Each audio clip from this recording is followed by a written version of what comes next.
we seeing the downfall of Airbnb? We had 3 stays in January and there is only 1 stay coming up here in February. And then our next stay is not till March 10th. What is going on? What am I missing here? I'm like, babe, we were just sleeping on sheets with dried up blood on them. I done been outside for 3 hours with my 2 dogs. No food, no water, no nothing for the dogs. And Carnival just a few weeks away. Our Airbnb host cancels on us yesterday. I seriously don't think I could do Airbnb again. You guys know how me and my girlfriend stood at an Airbnb in Pittsburgh about like 2 weeks ago? First red flag. As I was about to hop into the bed, what do I see right under the pillow? I see a couple pieces of girl's hair there. Disgusting. How you know it was girl's hair? I mean, any hair that's not your hair as you are laying on it is not great. It's definitely unsanitary. But how you know it was a girl's hair? Could have been any. I'm just saying. That was like, okay, let me just remove the hair. It is what it is. Me, I was extremely grossed out. I almost wanted to sleep on the couch, but my girlfriend was like, no, just brush it off. It is what it is. It was late, so I was like, you know what? You're right. Let's just go to bed. Boom, we go to bed, right? The following night, we decide to scope out the whole bed. We're like, let's look under the sheets, see what's going on here. Honestly, we shouldn't have done that, but I'm happy we did. Because what do we find? We find dried up blood on these sheets. Literally dried up blood. At this point, I was about to throw up. Literally about to throw up. That is, I hope the Airbnb host went to jail. Like that is so gross. That is so terrible. What is going on? I never had that kind of experience. You spend the entire night, you and your girlfriend, on some foreign fluids. I would have left the house. I demand much more than just a refund. That is outrageous. Well, at this point, I'm like, babe, let me take a look at your legs. Let's make sure it wasn't your legs. You know what I mean? I'm looking at her legs. Her legs were fine, not a scratch. At this point, I'm like, babe, we were just sleeping on sheets with dried up blood on them. And I have no idea where this blood is from. This is unacceptable. I got to get out of here. So for that second night, we literally had to take the sheets off the bed and sleep with no sheets. We were freezing cold. Honestly, I wanted to make a video about this when it happened, but my girlfriend was like, no, don't do that yet. Like, let's reach out to the hosts, see if they would do the right thing, give us even half our money back, not even all of our money. You deserve all your money and some. It's not even a compromise of, oh, can you give me half? You deserve all of your money back. That is 100% unacceptable that you and your girlfriend had to go through that. 100% unacceptable. That's disgusting. Who knows what kind of pathogens, issues that's going on with the fluids on that bed that you guys spent probably 8 to 10 hours in. Half of it. I'm like, babe, you know what? You're smart. Let me not make a video yet. So we enjoy the rest of our trip in Pittsburgh. We stay at that hotel, top notch, great, clean sheets, clean shower, clean everything, right? On our drive back, I decided to reach out to the host. I reached out to the host and I let them know. I was like, hey, this, and this, unacceptable. Like, what can we do here? They reach back out to me and say, oh, we have a team that takes care of that. They're going to reach back out to you on Monday. It's been 2 weeks, 2.5 weeks. I haven't heard anything. So now I'm making a video about it. I left a really bad review already just because I don't want other people staying there because that is unacceptable. Airbnb's downfall is quite simple, actually. It's because y'all deviated from y'all original business model, which was to be cheaper and more convenient than hotels. At first, you guys were, but now you just aren't. Number one, you cost more than a hotel. Now keep this in mind. You can get into a really fancy hotel for less than $200 a day. If you go on Airbnb right now, the cheapest house is $200 a day. So the issue with Airbnb, and at this point, especially during the holidays, people are traveling and you want to go visit friends and family. You may want to go visit somewhere totally different. And you would think, here, you know what? Let me check out Airbnb. The point of Airbnb, it was cheap and it was flexible and it was personal. It was like a cozy room or maybe like a house that someone may have, like a guest house. You felt like a local. It wasn't just like a hotel situation where it feels like everyone's a tourist. It was kind of like a couch surfing type of situation with training wheels. And for years it worked. Hotels were very expensive. I remember Airbnbs being under $100. It was a win-win for everybody. But clearly money came in and I guess Airbnb I guess, became too successful. Have to factor in cleaning fees, which is another $250, $300. With hotels, you just don't have that. With Airbnbs, you got to put all the towels in the washer. You got to put the trash out to the curb. Like with the hotels, you get in, you get out. You check in, you check out. That's it. Then you got to factor in all the hidden fees with Airbnb. Your host might not be available 24/7. With hotels, you always have a front desk attendant, so you can always go there if you have a problem. And just think about it. When you're on vacation, you typically go on vacation, Friday, Saturday, Sunday. When you buy Airbnb, your first day, you have to go out and go grocery shopping. But mind you, you're on vacation. You don't want to go grocery shopping. You really don't even want to go cook for yourself. With hotels, they offer free breakfast. So all you have to do is go downstairs, eat breakfast, and you are good for the day. So for your typical 3-day weekend, you want to go to a hotel. For your really, really expensive hotels, we're talking about $200 a day. We're at $400 for our typical 3-day weekend, 2-night stay. If you take that same scenario and go to Airbnb, you're looking at $650, $700. And that's not even an exaggeration. So I was looking to go to PAX in Philadelphia or Pennsylvania, whatever, over there for 2 days. And I looked at some of the Airbnb prices and they were ridiculous. And as you can see here, apart from one location right here that it looks like a hotel room, which obviously it's a hotel room over here, the rest of the prices are ridiculous for these places. $1,000 for 2 days in an apartment? Who come up with these prices? Why would anyone take these prices over a hotel? The only one that's reasonable is the hotel, because there's some hotels that actually are on Airbnb. The business model blows. It sucks. It doesn't work anymore because everyone kind of thought that they can just have a house, right? Especially Airbnb hosts, they can have a house and turn it into an ATM. Airbnb stopped being people sharing extra rooms and it became a full-blown real estate industry. Entire streets turned into mini hotels run by landlords who never met the guests. More investors, more listings, more competition, and then for some reason, everyone jacks the prices to survive. You're paying $200 a night, you're paying cleaning fees, taxes, service fees, plus a whole list of chores like it's a community service. Suddenly, hotels are just cheaper and easier. On top of the fact that Airbnbs, you have to clean up behind yourself, you have to go out and go buy groceries, and you have to cook for yourself. So not only has Airbnbs outpriced themselves from hotels, you have outconvenienced yourself from hotels as well, if that's a word. So no, it's really not hard to figure out why Airbnbs are failing. You guys have outgreeded your own selves. Airbnb hosts are on here complaining about, no one wanting to book their properties or anything like that. And it made me think about a lot of business models that aren't, thriving like they used to be. Of course, people get on here and talk about Instagram and how it's like a monitoring spirit and there's no engagement. That's because Instagram became something that was never intended to be. Like, it was supposed to be a app, full of taking pictures and weird filters, and then it became like this aesthetic focus. Everyone's a celebrity app. I don't know. I think Instagram is just like every other social media app. Every social media app, the customers are advertisers and companies looking to bring attention to their products and services. And the real product is you, the person watching it. You watching the Instagram, eventually you're going to get an ad. That's the reason. None of these services was really about connecting with people. All of these social media platforms, doesn't matter which one, especially TikTok, especially YouTube, it's about ads. You're watching the content and you will get ads. The ads are companies paying the platform to bring the ads to you. This is the business. That's the whole game. Airbnb started out to be a cheap alternative to hotels and resorts, but you got above yourself. And one thing that never understood to me, you started letting the host make the price and the fees, like adding cleaning fees and all. Who wants to go on vacation? Like, the problem is when you started letting hosts control the fees, people really started realizing it's not convenient.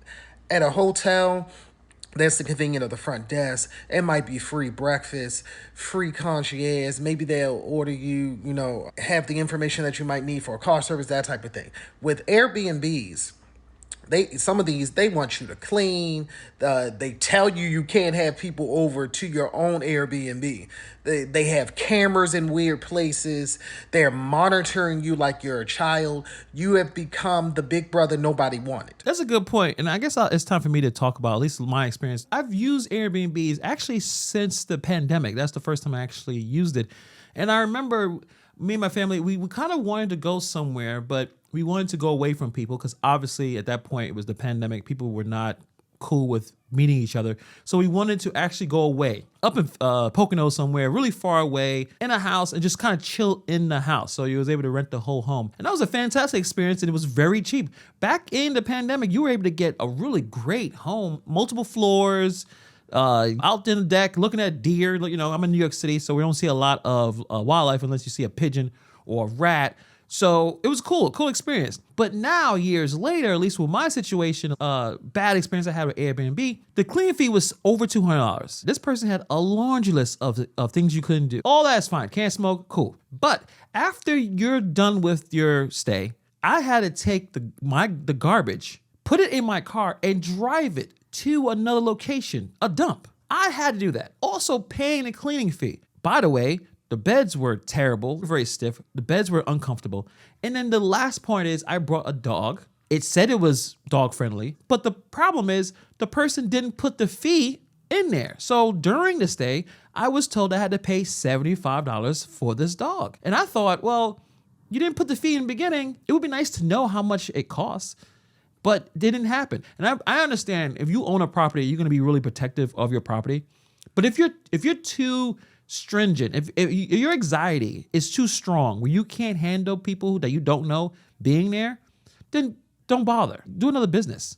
Rent it long term. Not everyone is meant to do the Airbnb host thing. You share your home with people. And if you're not comfortable with that, then you got to move on and do something else. So, and that's just to go for Airbnb and Instagram. There's a lot of businesses that are claiming to be suffering, but you've gotten away from your business model, to say nothing of the fact the economy sucks. So you got a bad business model, the economy already sucks, and you're wondering why you're struggling. This is a warning if you use Airbnb for international travel.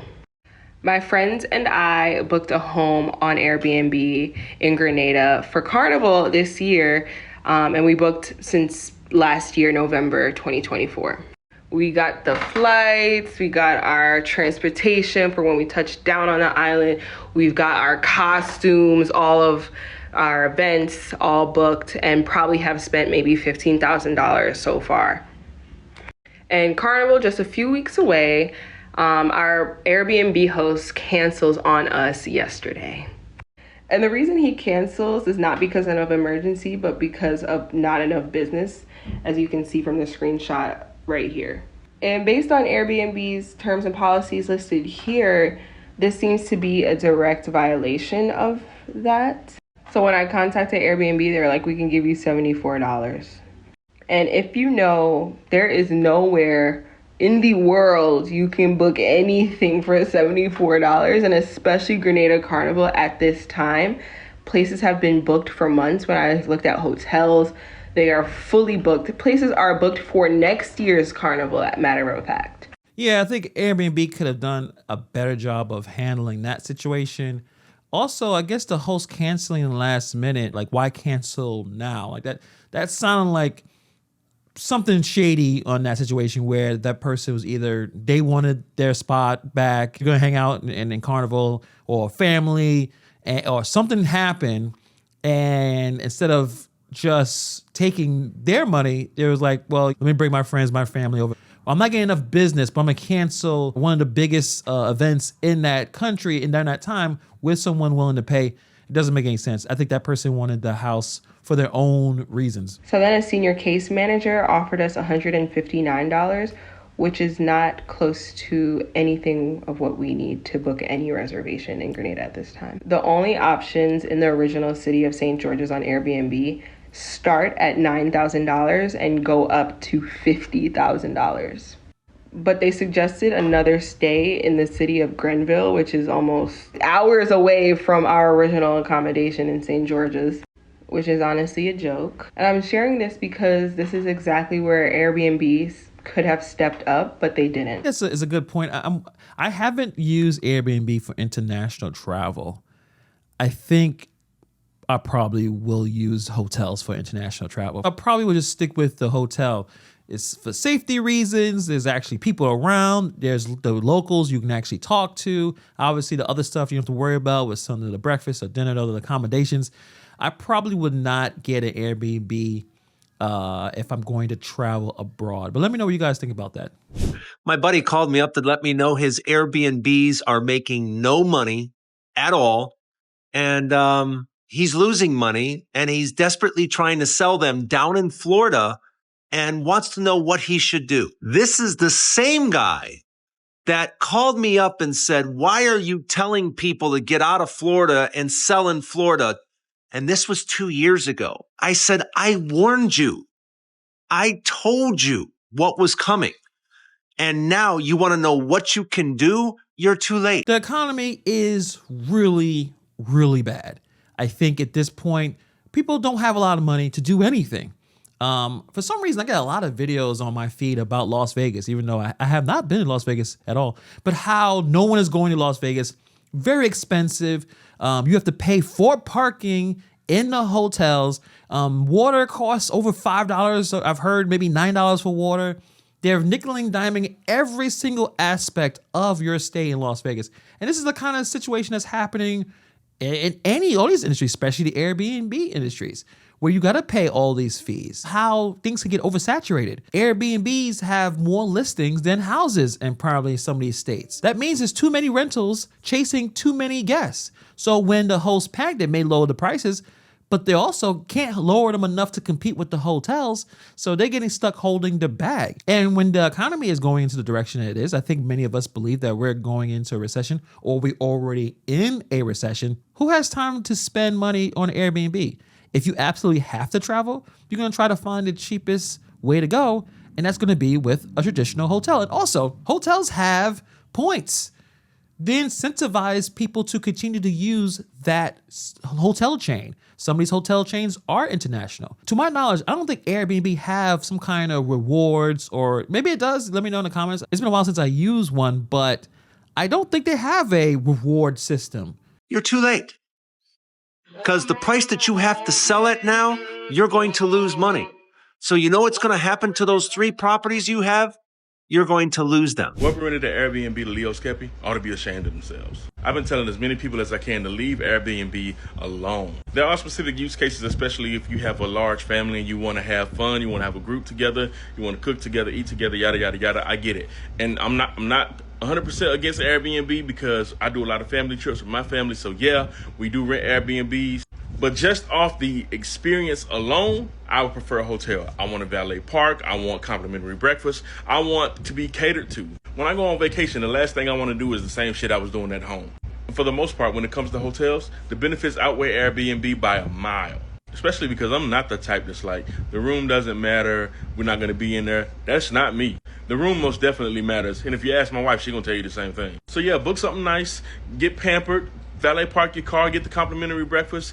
I'm telling you, we're not going back to Airbnb, especially not with those crazy ass cleaning fees. So I think one of the things that is important about competition, right? I know capitalism. Hotel prices were crazy at one point. It took a disruptor like Airbnb to jump in and be more affordable. And then what happened was hotels had to manage. They had to bring those prices down. They had to try harder to get the people. And then obviously they have more capital than, most Airbnb hosts. They're able to get the people back because in a real traditional Airbnb, there is a host that's in the house and they cook and they're cleaning and they're taking care of everything. But now with the situation with Airbnb, you don't usually see your host. You don't see the person that owns a home. You're stuck having to take the garbage out.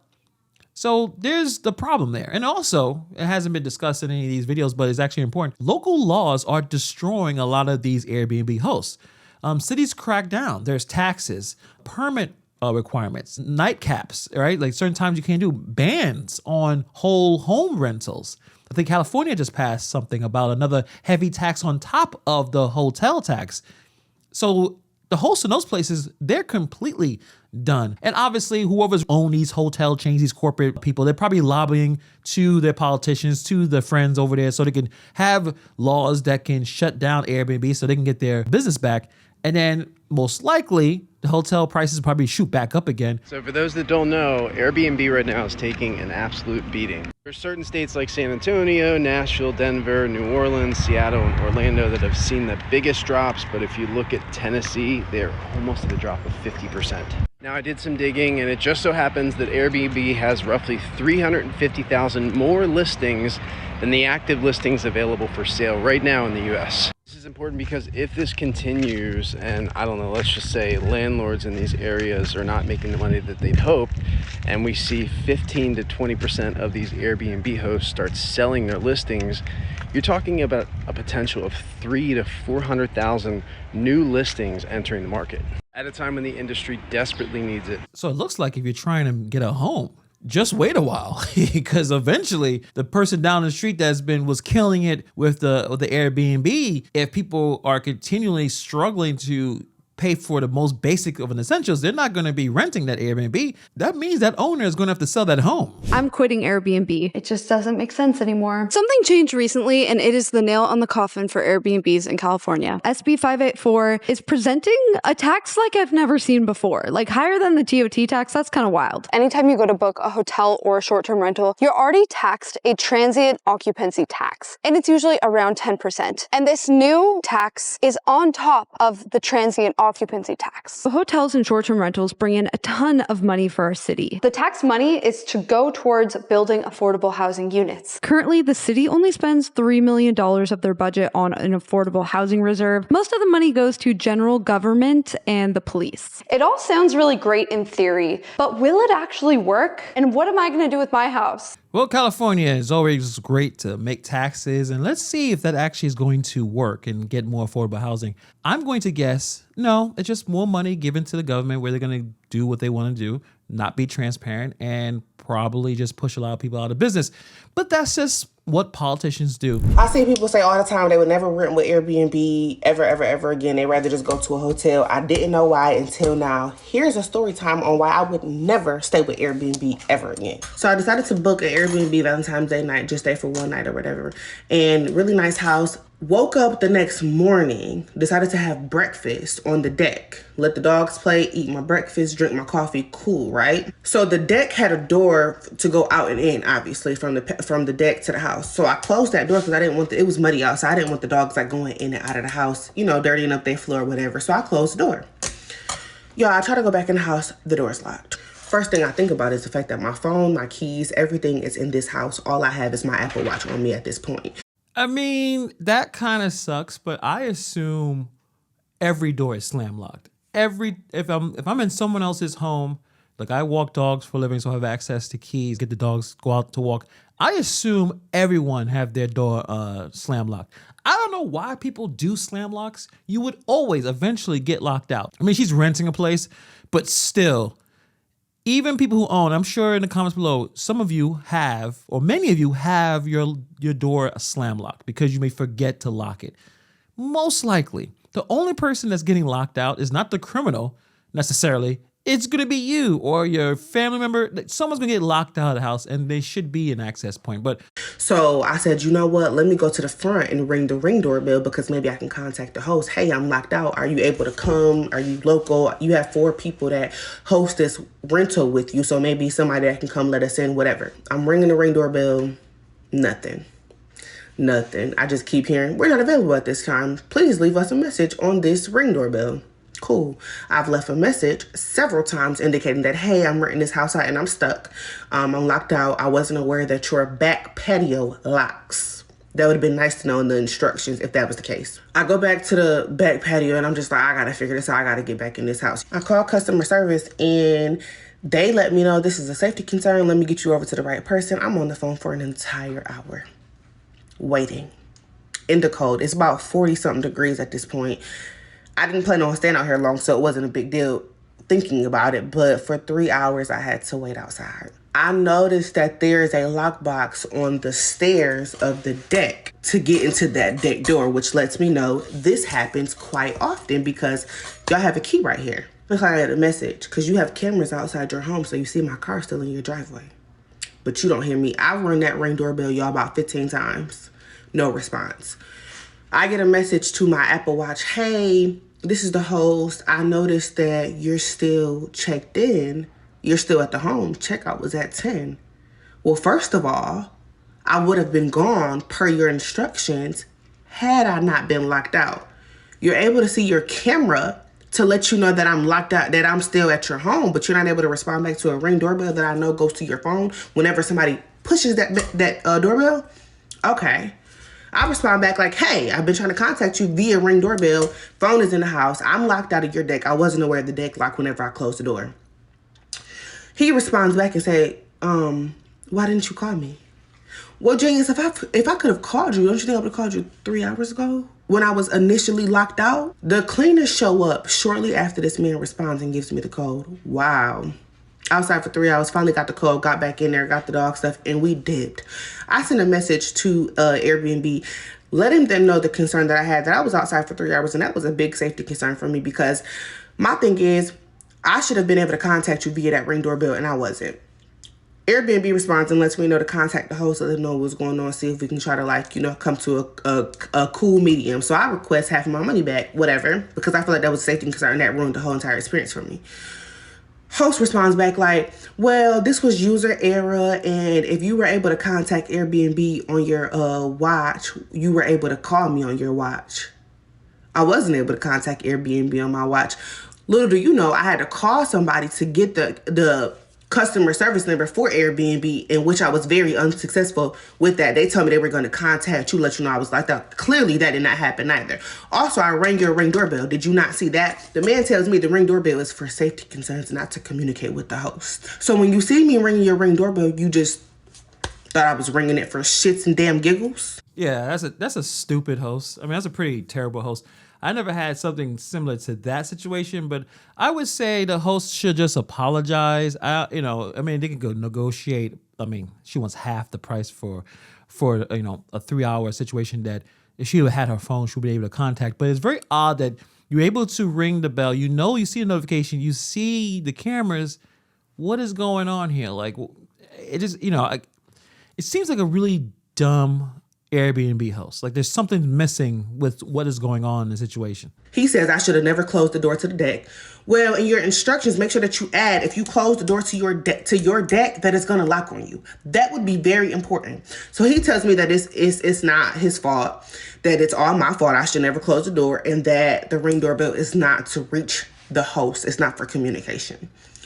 What should I do, y'all? I had to give a bad review based on my experience on Airbnb. That's most you can do. You chalk it up. It was a bad situation. You move on. It is what it is. Airbnb was supposed to be the special, personal, kind of comforting kind of situation. And unfortunately, it has turned crazy. Cleaning fees. You got to take out the trash. You got to start that laundry. You know what? You got to mow that lawn if you get bored as well. Why am I paying you a cleaning fee if I'm doing the cleaning? Airbnb shot themselves in the foot with that one. And also bad customer service that I've seen for a few of these stories here. I didn't go, when I was upset with my situation, I didn't go to customer service. I just left a bad review. I think I was there for 2 days, 2 or 3 days, probably maybe spent about $500 to $700. That's a lot of money. I could have went to a hotel. But I was looking for the experience. And that's another thing about the Airbnb that was supposed to have, the experience of living in the community rather than, downtown somewhere where the hotels are. But way too expensive. And we're broke as a country. We don't have any money. So let me know what you guys think about this in the comments below. Appreciate all of the new subscribers that came over in the last day or so. Thank you very much. Thank you for taking time to watch this video. And I'll see you guys in the next video.